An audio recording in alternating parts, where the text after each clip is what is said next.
Well, now to the major court ruling impacting SEPTA riders. The transit agency is now in the process of reversing all of its service cuts.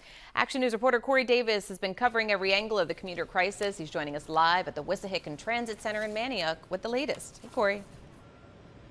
Aliana, good morning. So SEPTA officials telling us that services will not be restored, at least not today. They say it could take potentially up to 2 weeks for everything to be back running up to normal as it has been before those cuts were put into effect. We know here at the Wissahickon Transit Center that at least 8 bus routes were either eliminated or shortened during the initial cuts. So a Philadelphia judge made SEPTA restore everything yesterday after a ruling for those cuts last month. This includes everything from bus, subway, trolleys, and the express line to the sports complex. SEPTA must also stop any plans for future cuts to regional rail.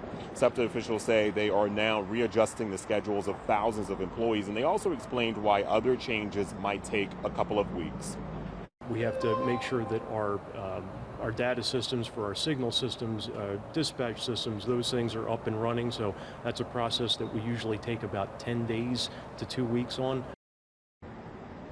So the judge's decision to reverse all cuts stems from a lawsuit filed against SEPTA by attorney George Bocchetto and his team. They argue that the cuts were unfair and that they put low-income riders and minorities at a disadvantage.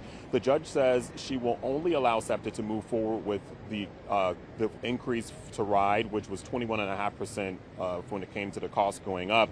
Attorneys who won the case say it's unclear right now when that fare hike will happen.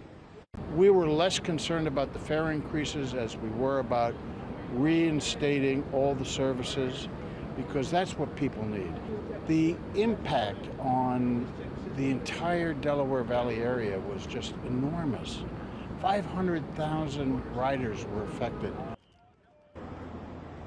And even with the court ruling, the push for state funding continues. Transit advocates rallied out there before the Eagles game yesterday saying SEPTA needs a long-term solution.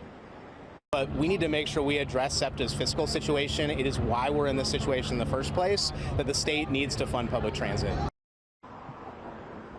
And right now we do know that SEPTA officials and the legal team is reviewing the judge's order. They're coming up with an exact date for when all of the services will be restored. We'll definitely stay on top of that as state lawmakers continue right now to remain at a disagreement over exactly how to fund SEPTA moving forward. Reporting live here in Manioc, Corey Davis, Channel 6 Action News. Yeah, a lot of moving parts and a lot to get figured out, Corey. Thank you for the update.